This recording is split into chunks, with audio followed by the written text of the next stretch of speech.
This is a lecture from OpenTuition. To benefit from the lecture, you should download the free lecture notes from opentuition.com. We now turn our attention away from individuals and personal taxation to look at corporate tax. Corporation tax and income tax represent the two biggest taxes within the syllabus. And with that particular accolade, it means they're going to have more marks than any other taxes. We know that in terms of our sections, Section C, the written questions, we're going to have two of those questions at 15 marks. One of them that will be dealing with income tax and the other will be dealing with corporate tax. What we'll also find is within Section A, there will be further additional objective testing questions covering probably slightly more on income tax than there will be on corporate tax. But these, by comparison to other taxes, some of which we've already looked at, like national insurance contributions, where we might get, say, one Section A question, or it might be a part of a 10-mark question in Section C. There are planning issues that come in that may be relevant there, and that's something that is dealt with within Chapter 26 at the end of these notes. In terms of CGT, we'll probably be looking at a 10-mark Section B question, 5 objective testing questions there based on a specific scenario, and 2 or 3 others again taken from Section A. Inheritance tax and VAT, we are still yet to see. They come towards the end of these notes, and again each of those will probably be represented by a 10-mark question within Section B and maybe 2 or 3 additional questions within Section A.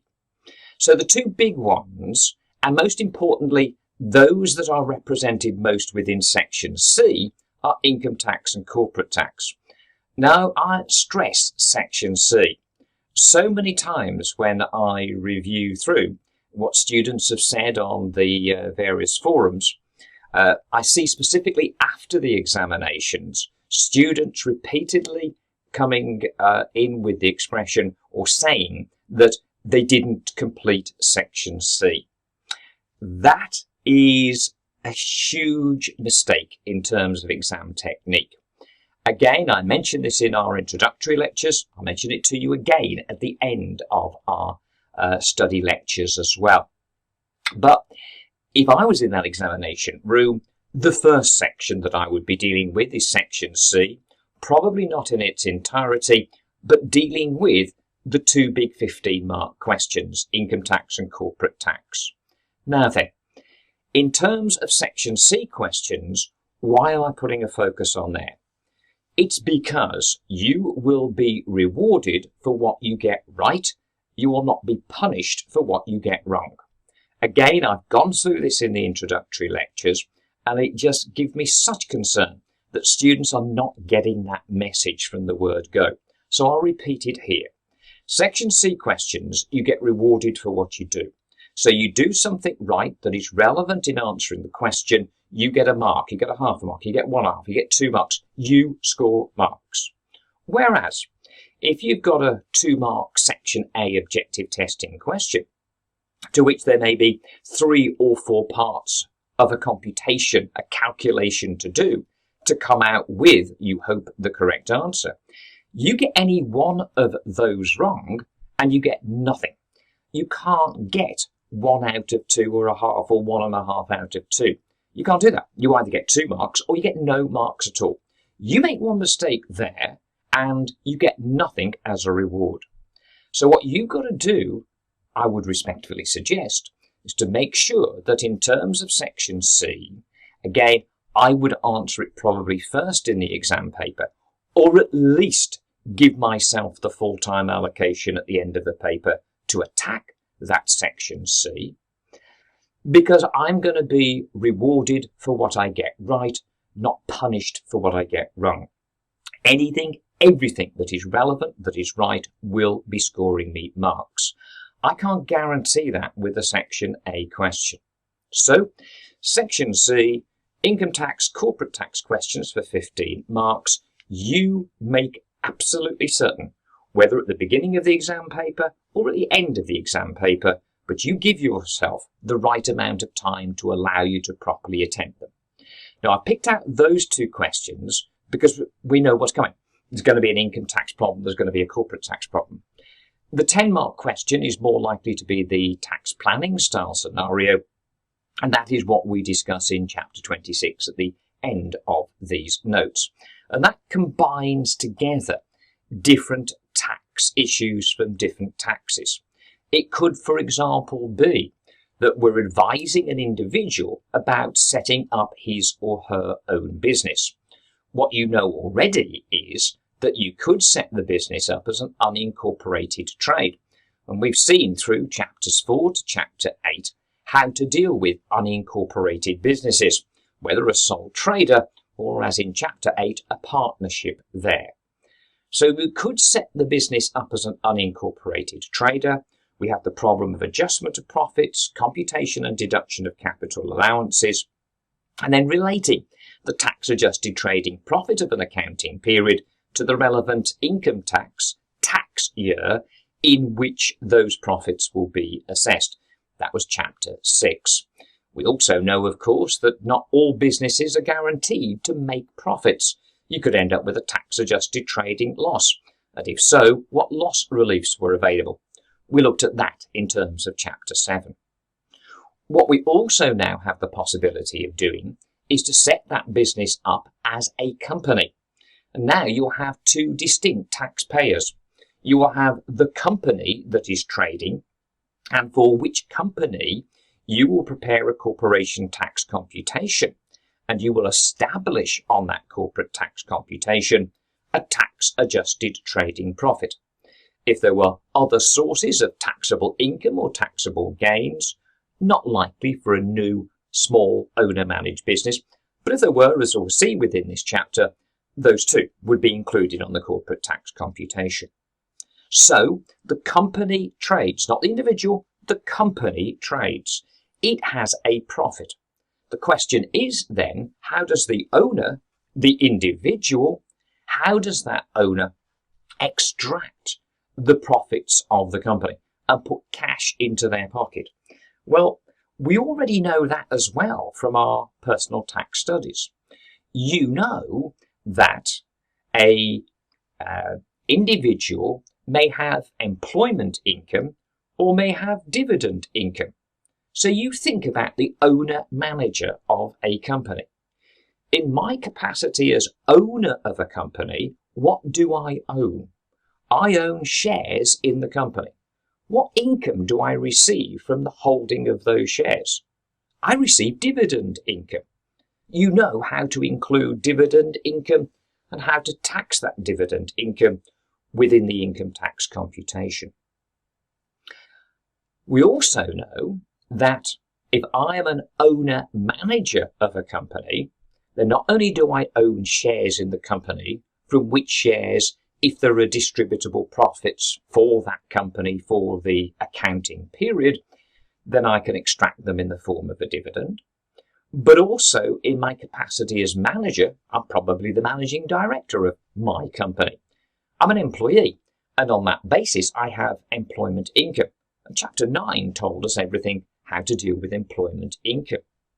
And of course, if you're unincorporated or you run the business through incorporated, then there are different national insurance contributions that may have to be paid, either by the individual unincorporated trader, or in the case of a company, both by the company, the employer, and by you, the individual, the employee. So we have scope there in a 10-mark question to have income tax, corporation tax, and a little bit of national insurance contributions being tested. But that issue and other planning issues, that comes at the end of our studies. Once you are well versed, I trust, in all of the individual taxes, then we can bring them together in terms of those tax planning style questions, which is likely to be the 10-mark exercise in Section C, the other written question. Now, that one can be more challenging. It's more interesting. It was one, as I said, again in the introductory lectures, that was a question effectively brought in by the tax examining team in order to try to bridge what prior to this was a huge gap between what they asked you to do in the taxation paper and what they then asked you to do in the advanced taxation paper. Now, it's probable that most of you will not go on to deal with advanced taxation, but you will have to deal with these tax planning style questions here in the taxation paper itself. Again, probably the 10-mark section C exercise there. If you do go on to look at advanced taxation, of course, then do come back to that particular section of these notes, because that will be worthwhile to you. And we'll look at the basics of some of the scenarios that you have to deal with at the advanced taxation level. Okay, so let's now look at, having introduced the importance of this particular subject, corporation tax, let's see what we need to know. First thing we need to know as regards corporation tax is for who or whom are we going to prepare a UK corporate tax computation? And the answer to that one is simple, in essence, so far as your syllabus is concerned anyway. We are required to prepare a UK corporate tax computation for each and every UK resident company. So a UK resident company requires a corporation tax computation, and based on what we'll discover to be the taxable total profits on that corporate tax computation, prepared for, as we'll see in a moment's time, the accounting period of the company, then those profits will be chargeable to corporation tax. The company has to be UK resident. What makes it resident? And there's two criteria here that you need to know that, again, could be tested on you either in section C or indeed in section A. A company will be UK resident in either of two circumstances. Firstly, if it is incorporated in the UK. So here we can see in these notes that if it's incorporated in the UK, it's A Limited or VPLC. It has Limited or PLC at the end of it there. If it's incorporated in the UK, it's UK resident, therefore requires the UK corporation tax computation. And if there are taxable total profits on that computation, then it will be required to pay corporation tax in relation to those profits. But what you might get is a company that is incorporated overseas. Now, you'd think that if it was incorporated overseas, that we wouldn't have to worry about UK corporation tax. But no, we'd be wrong on that basis. If you had a company that was centrally managed and controlled from the UK, for example, A Inc., again, if it's going to be a non-UK resident company in terms of incorporation, it will probably be something like Inc. at the end of it rather than Limited or PLC, which is incorporated overseas. But what now makes it centrally managed and controlled from the UK? What do we mean by that term? We're basically talking about the board of directors, and that is where would the majority of its directors be resident and where are board meetings held. Now, if the majority of the directors lived and worked in the UK and board meetings were held in the UK, then that would indicate that this company, though incorporated overseas, is indeed centrally managed and controlled from the UK, and on that basis will require a UK corporation tax computation.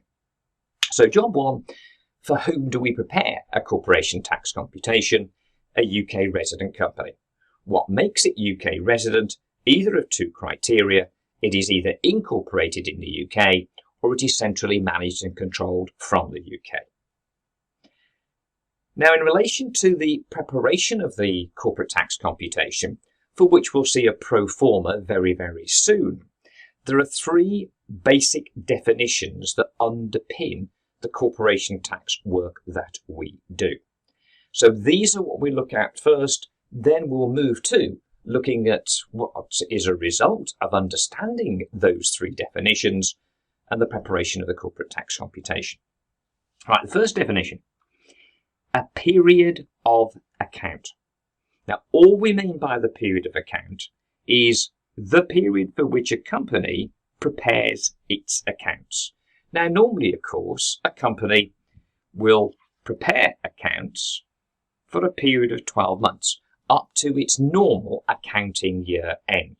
Any ongoing company, rather than one that has just started or ended, having chosen accounting date is likely to stick with that date. So every year you have an accounting year end.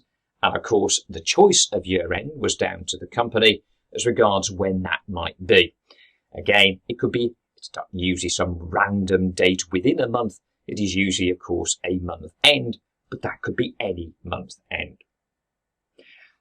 Now, although it's usual to see a period of account of exactly 12 months, a period of account may be either shorter or longer than that. It doesn't have to be exactly 12 months. It could be shorter, it could be longer. Now, why might that happen? Where might it happen? This may occur when a company either commences or ceases trading.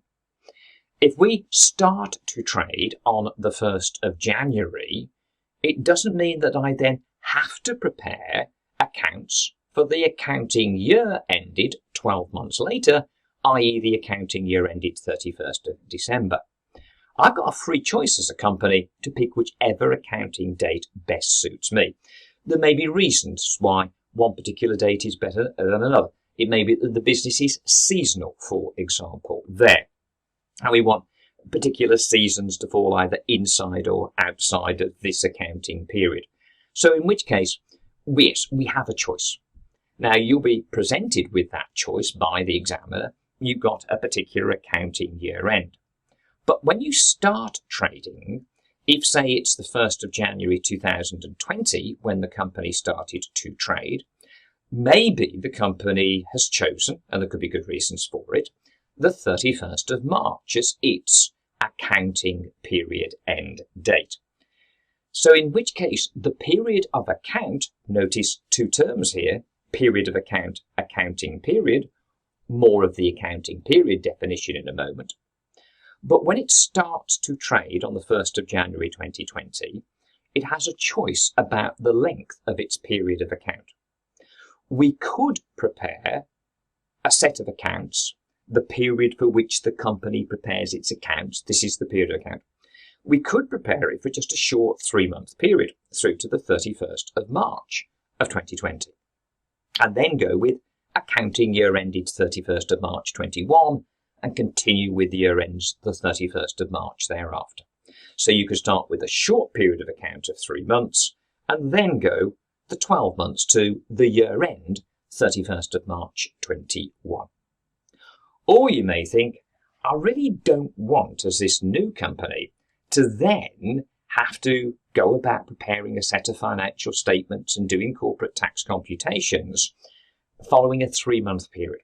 So what I might choose to do instead, and probably would choose to do instead, is instead of having a short period ended at the 31st of March, there from 1st of Jan to 1st of Jan 20 to 31st of March 20, I will instead go with a 15-month period through to the following 31st of March, the 31st of March 21. So if I've got a long period of account, that means it's a 15-month period that goes all the way through to the 31st of March 21. Now, how it is and why it is I might choose one over another, that's a separate issue and we'll deal with that later.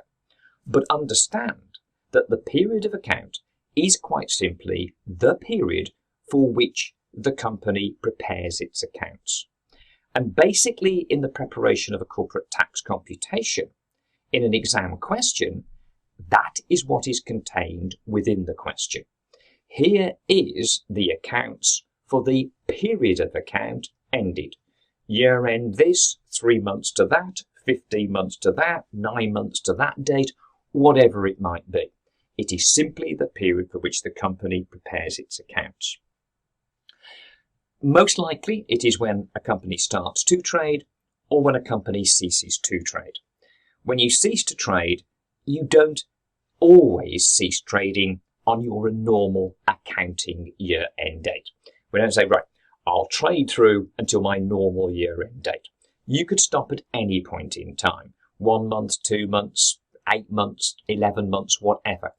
You could stop trading at any point in time since the last time you prepared your accounts, your period of account. So either when you start trading or when you cease trading, you are likely to see a period of account that is either less than or more than 12 months. It could happen while a company continues to trade.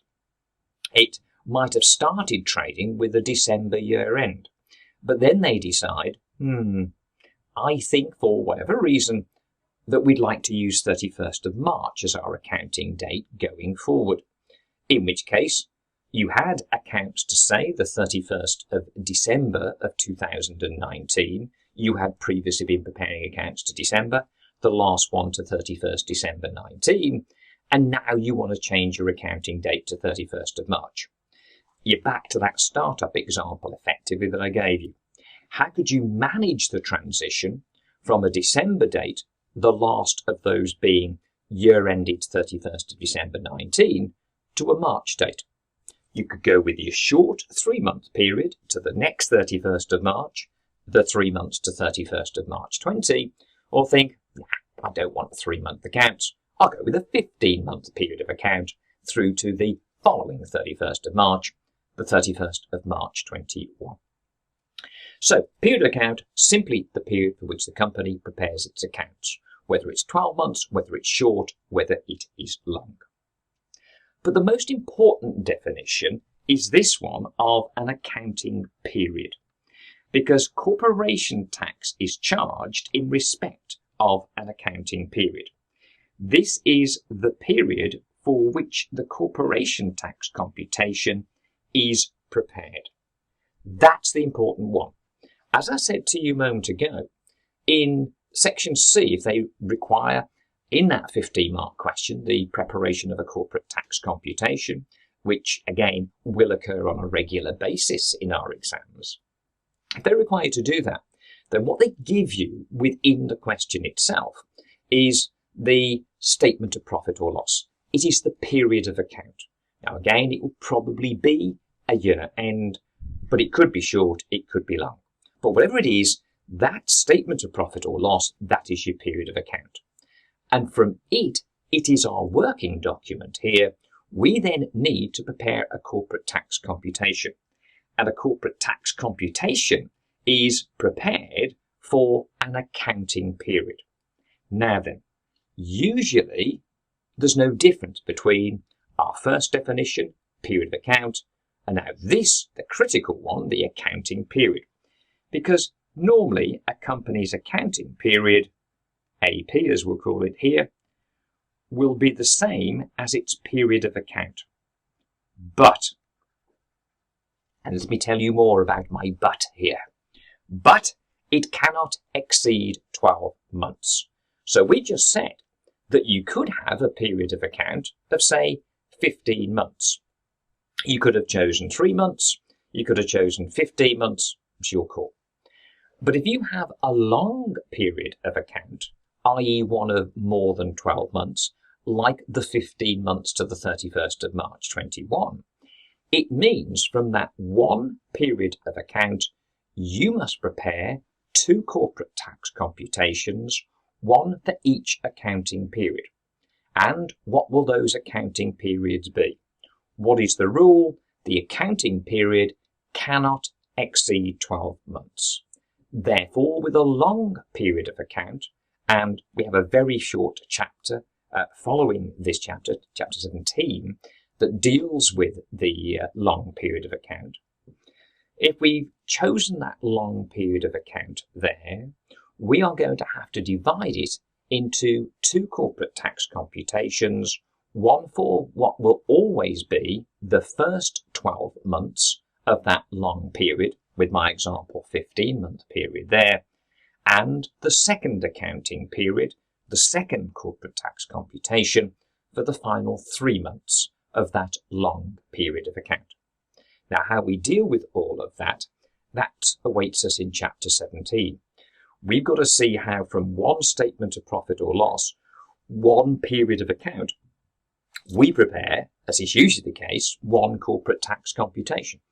Once we can handle that, then it won't actually be difficult to sort out, well, how, if we have a long period of account, and it's only where that happens, how from that one statement of profit or loss for that one long period of account will we prepare two corporate tax computations, one for each accounting period.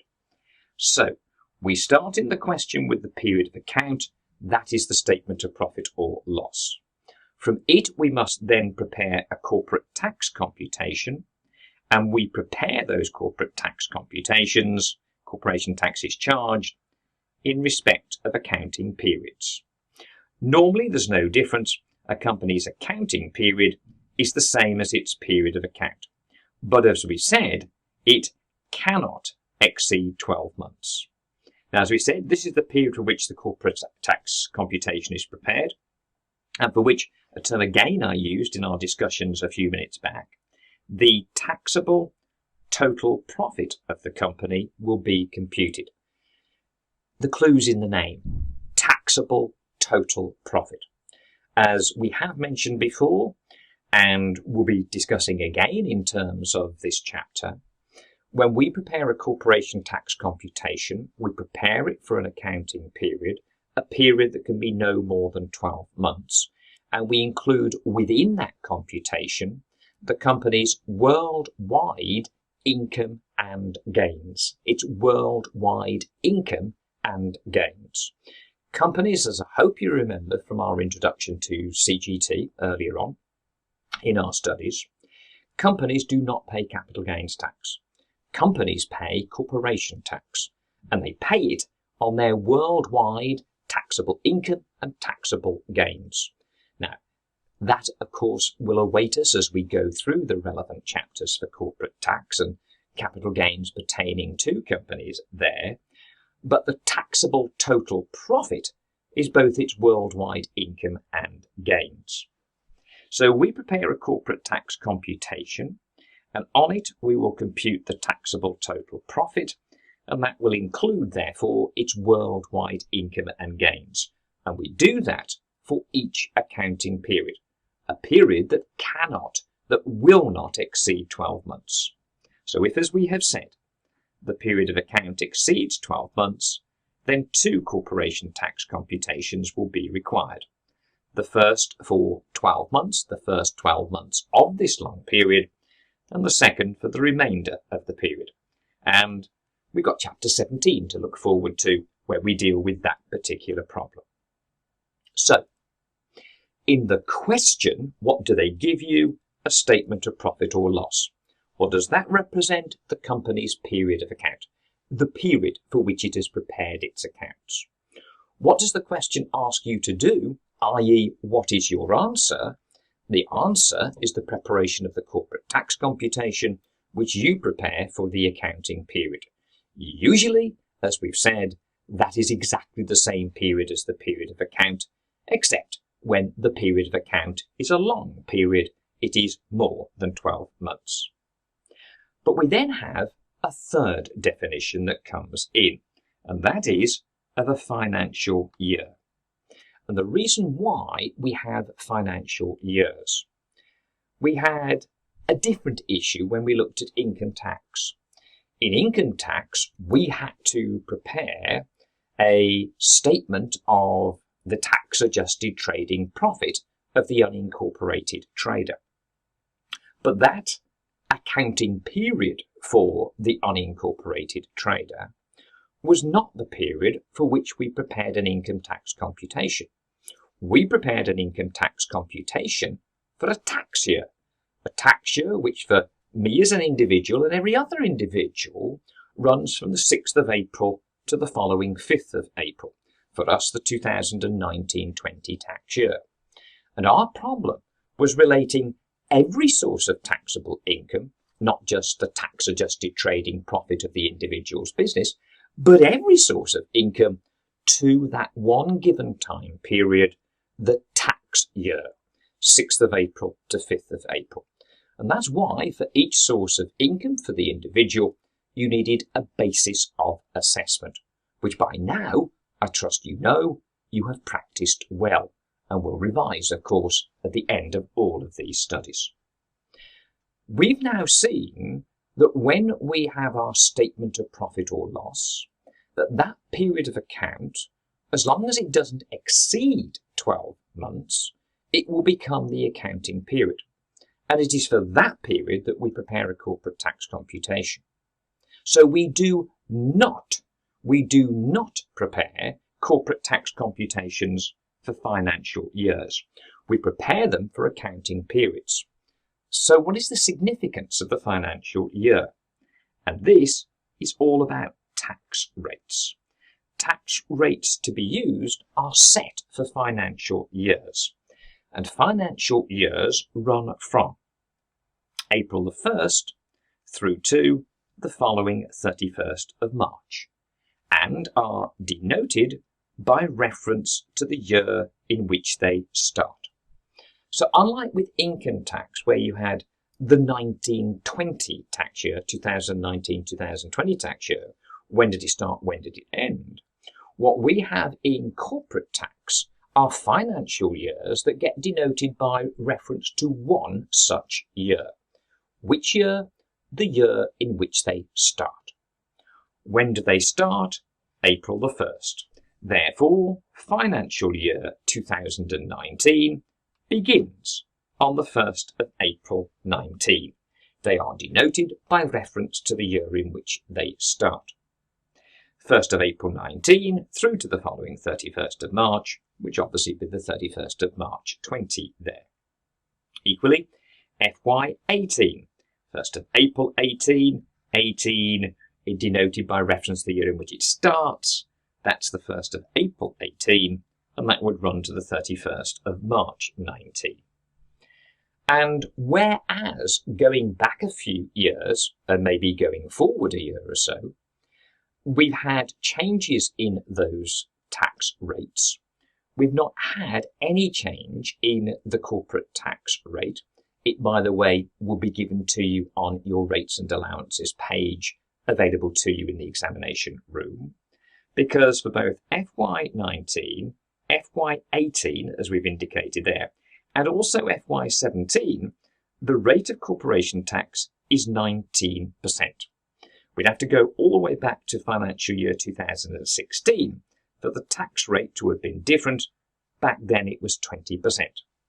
Now again, in relation to the information provided to you for this year's examinations, then that's the information you're going to get. The rate of taxation for 3 financial years. Now, why I put there 4 and not the others, they're just the rate of tax for each financial year. FY19, 18, 17, 19%, 19%, 19%. Don't worry about the profit threshold for the moment. So it is on that basis, the fact that they haven't gone back to FY16, where we had a 20% rate, it is probable that you're never going to have to worry about the FY16 rate of 20%. Now, don't worry, we're about to deal with it. We will deal with it. What would happen if you had an accounting period that spanned 2 financial years where the tax rates have changed? As long as we do not go back to FY16, which is incredibly unlikely that we would in an exam question, then you don't have a problem. Because whatever accounting period end date you have got, whether for a 12-month period or a shorter period, remember, an accounting period cannot be more than 12 months. It is likely to be 12 months, but it could be less than 12. It simply cannot be more than 12 months. But for that accounting period, whether it ends on the 31st of March and therefore all fell into one financial year, or it straddles, it spans 2 financial years, it doesn't matter, because whichever of the financial years, whether it's FY19 and FY18, FY18 and FY17, whichever of those financial years any individual accounting period spans, it doesn't matter because it's the same tax rate. So you do not have to break down your corporate tax calculation between the 2 financial years and proportions of profit that fell into each financial year, because both portions would be taxed at 19%. Right, let's just discuss that issue a little more. But remember, what we have now are the 3 core definitions that underpin what we do in corporate tax. Period of account, accounting period, financial year. Main one in there, the accounting period. For it, we prepare the corporate tax computation. What is it? Usually the same as the period of account, but it cannot exceed 12 months. That accounting period, we prepare the corporate tax computation for, and we derive on that computation, as we'll see in a moment's time, the taxable total profit of the accounting period. If that accounting period spans 2 financial years, then as long as the financial years being spanned are either FY19 and FY18 or FY18 and FY17, then it's 19% across the board there. So we don't have to divide up on a time apportionment basis the profits of the accounting period, because they're all taxed at 19%. And that is by far the most likely situation for us to see. So the corporate tax calculation is likely to be a single calculation, the TTP, the taxable total profit of the accounting period, taxed at 19%. Now, as I've said, don't worry, if we did have an accounting period of a company that went back and straddled, it spanned both FY16, where the rate was 20%, and what would then be FY17, then the TTP on the corporate tax computation must be time apportioned between the 2 financial years spanned, and the separate tax rates then applied to each financial year, which we'll look at in just a few minutes' time.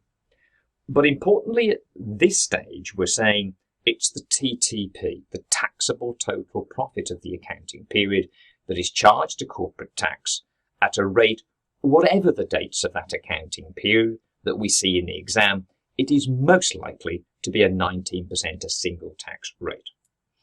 But what does the corporation tax computation look like? If we just go forward in our notes to section 2, then here we see our pro forma. Now remember, a company's corporation tax liability is computed for an accounting period. And it's calculated by computing profits, which are both income and gains. A UK resident company is liable on worldwide income and gains there. So that's from all sources. We'll see what those sources are. It's very much a finite list. There aren't many sources of taxable income to include along with taxable gains on a company's corporate tax computation. But what we do get is a deduction from those sources of income and gains. We have the ability to deduct qualifying charitable donations. Qualifying charitable donations.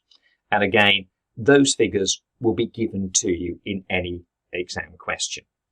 The only issue, as we'll see with qualifying charitable donations, is the basis of their inclusion. And whereas on all sources of income and expenses against income, we work on a normal accruals basis, as we do within the accounts. When it comes to dealing with donations, then those deductions will be on a basis of when the donations were actually paid. That will be a cash basis. Also, we've said there about it's not just income that's included on the corporate tax computation. It's also, of course, capital gains. Well, how will we include capital gains on a corporation tax computation? We don't use an accruals basis there. It's in that accounting period, what disposals took place? What was the date of disposal of a chargeable asset by the company? And therefore, that's the corporate tax computation within which to include any chargeable gain that arose on that disposal. Now, the figure, as we've said, that we get at the bottom of the computation there is taxable total profits. Taxable total profits. And it is that is charged to tax at the relevant corporate tax rate. And it's unlikely to be, in our set of exams anyway, anything other than 19%. Corporate tax computation, now here, for the year ended 31st of March 20. Now, that is often the situation that you see in the exam question. And it's the easiest situation that we might ever see. Because what it means is, In the question, they'd have given you the statement of profit or loss, the period of account, and it would have been for the year ended 31st of March 20. And because it was a year ended, the period of account does not exceed 12 months, and on that basis becomes the accounting period, the period for which the corporate tax computation is prepared. On that basis, the period of account, the accounting period are one and the same. So we prepare the corporate tax computation for the accounting period, i.e. the year ended March 20. It also means one other thing. As it is the year ended March 20, that 31st of March is the end of a financial year. Which financial year? FY19. It's the end of the FY19 financial year. All falls in one financial year. Therefore, whatever you get as this taxable total profit, then it will be taxed there at 19%. Had this been the year ended 31st of December 2019, then that accounting period would span 2 financial years. It would have started back in FY18 and then moved through into FY19. We would have 3/12 of that period back in FY18 and 9/12 of that period within FY19. Now, if you haven't immediately caught on to that, just pause and make sure you understand where those apportionments are coming from. If it was the year ended 31st of December 19, then the first 3 months of that accounting period are back in and represent the last 3 months of FY18. Then the remaining 9 months of that period through to December 19 are in FY19. Would it make a scrap of difference? No, because whether it's partly in one of those 2 financial years, or as this is, year ended March 20, all in one financial year, there's only one rate of tax. It is 19%. So the corporate tax comp would be very easy. It would be TTP times 19%. But what's going on to this computation? Well, where do you think a trading company will get the majority, if not the entirety, of its income, its profits from? Answer: trading. So, what will be most likely the vast majority, if not the entirety, of its TTP, its taxable total profits, will be its trading income. Which means we go back to the work that you did back in Chapter 4, where we looked at adjustment of profits. In Chapter 5, we looked at capital allowances. And we have the same issue. We have to do an adjustment of our statement of profit or loss, like we did for the unincorporated trader. We then have to do a separate capital allowances computation for this accounting period. Deduct those capital allowances to give us then the tax adjusted trading profit of the company. More of that later.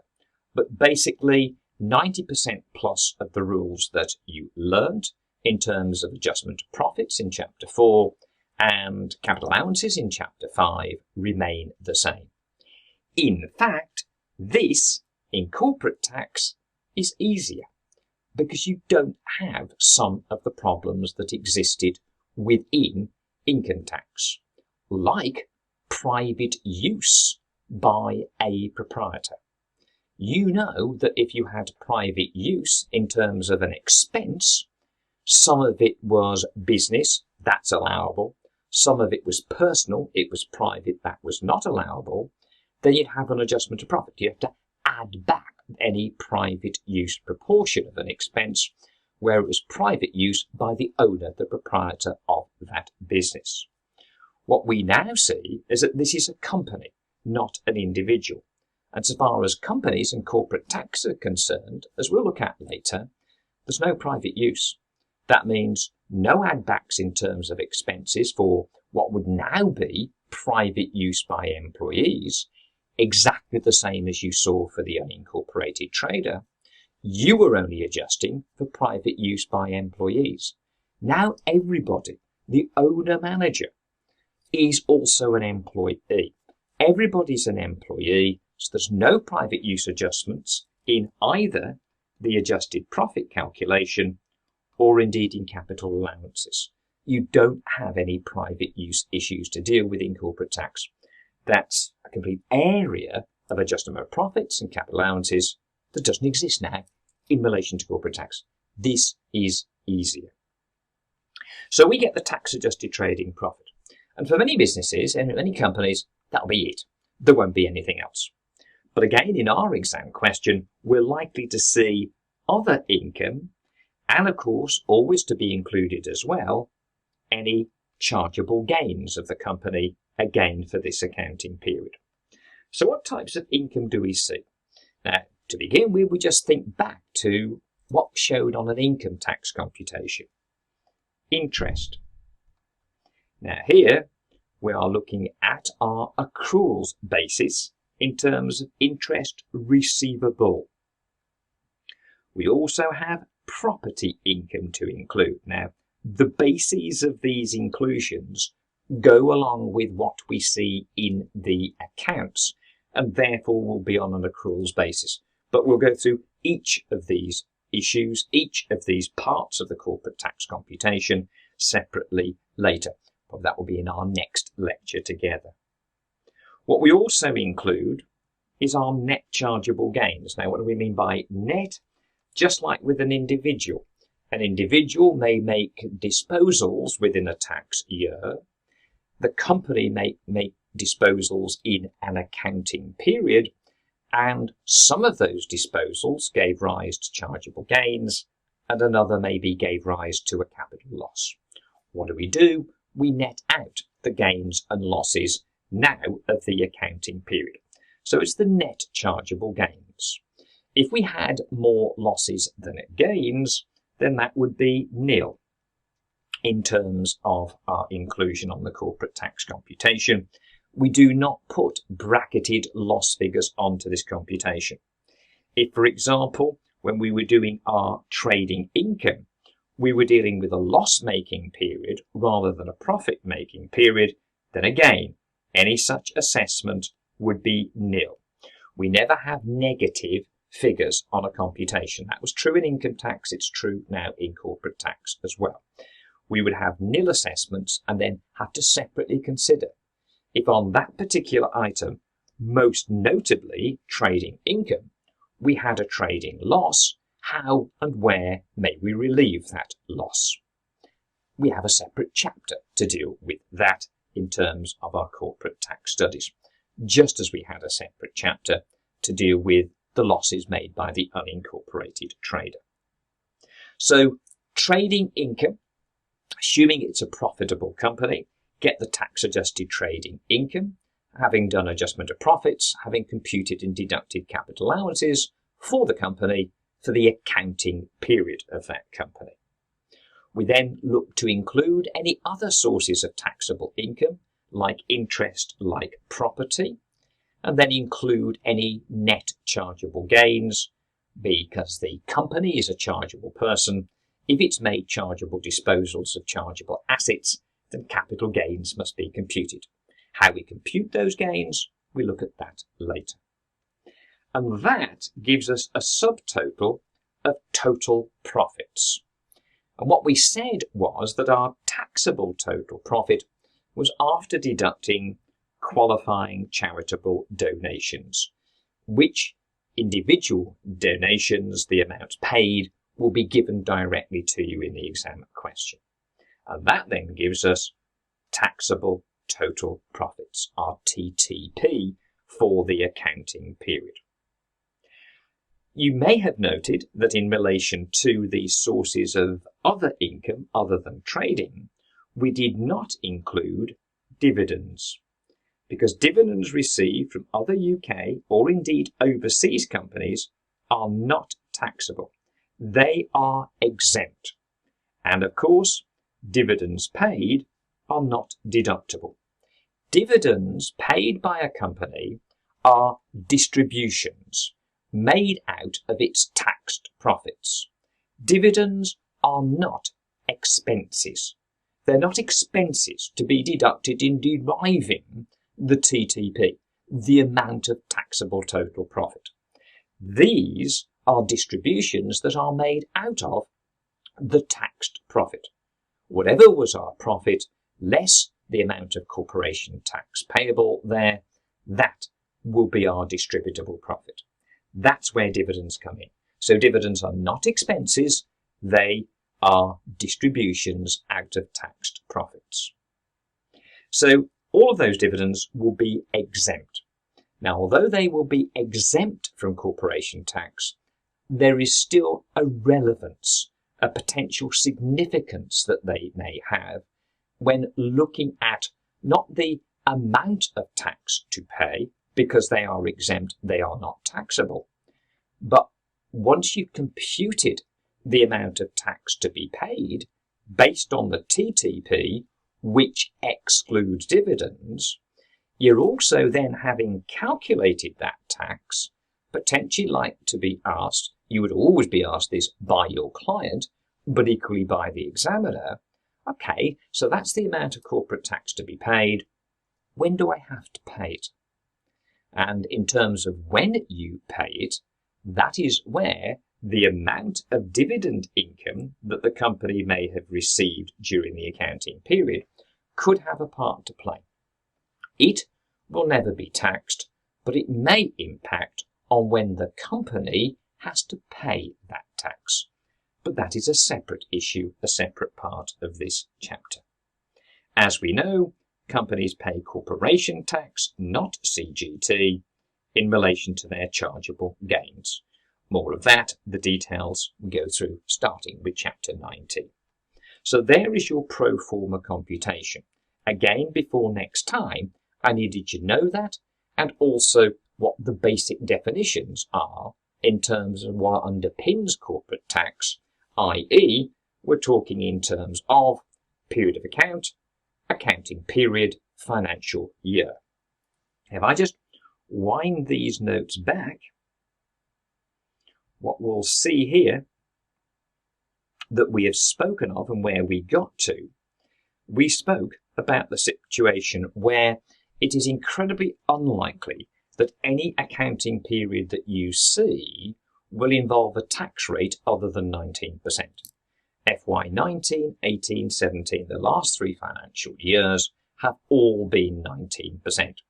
When any exam takes you beyond your current rates, like you've seen with income tax, for example, and capital gains, they'll just tell you to assume that the current, here FY19 rates, continue into the future.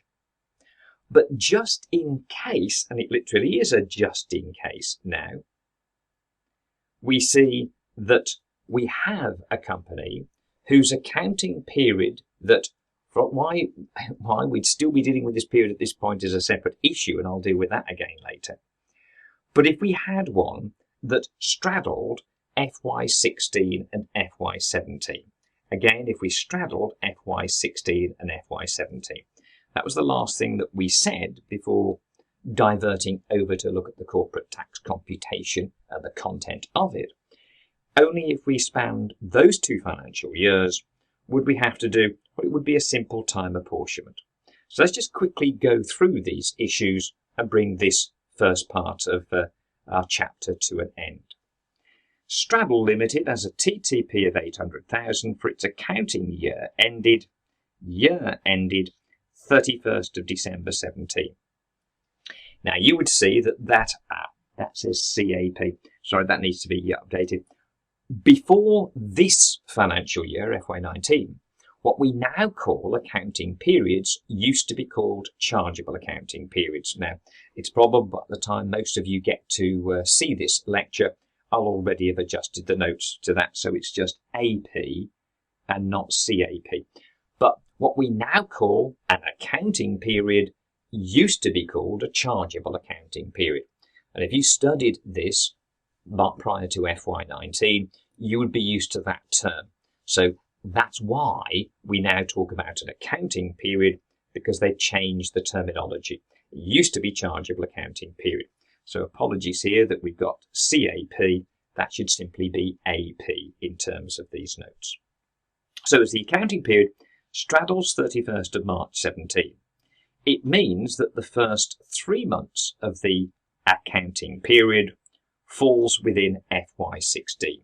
The year ended 31st of December 17 began the 1st of January 17, and up to the 31st of March 17, whose financial year would have begun the 1st of April 16, that equaled FY 2016. So the first 3 months are in FY16, the final 9 months through to 31st December 17 fall within financial year 17. So it's simply enough your time apportion. Time apportionments are not difficult. So 3/12, must be taxed at FY 2017, 3/12, there we go, of the TTP must be taxed at the FY16 rate of 20%, and 9/12, well, that's in FY17, for which we know we have a tax rate of 19. So our calculations split into the 2 financial years, 3/12 in FY16, 9/12 in FY17. What was the TTP? 800,000 for the period. So 3/12 of 800 is 200, taxed at 20%. 9/12 of 800, 600, taxed at 19%. Do the calculations, calculate your corporation tax liability. As stated above, a company may change its accounting date and therefore have a period of account of either less than or more than 12 months.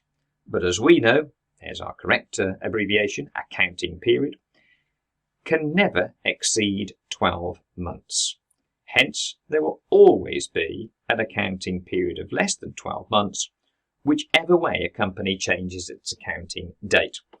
So whether we go with a short period of 3 months or a long period of 15 months, you're always going to end up with an accounting period that is of 3 months duration.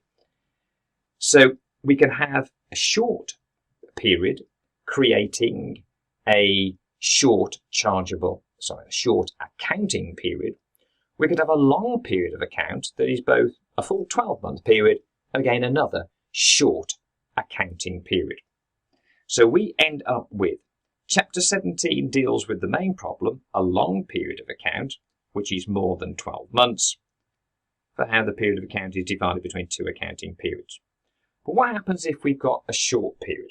Now again, if it's in FY19, 18, 17, it doesn't make any difference. Whatever the dates of that short period, 3 months, 6 months, 9 months, 10 months, whatever it might be, other than 12, but no more than 12, whatever it is, it's going to be a 19% tax rate. So the TTP is just all taxed at 19%.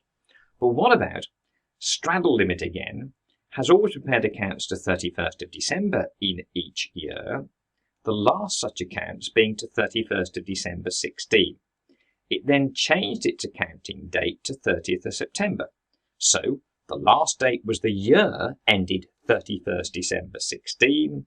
We now go to 30th of September, so the next accounts will be the 9 months period through to the 30th of September 17, and for which period it had a TTP of 900,000.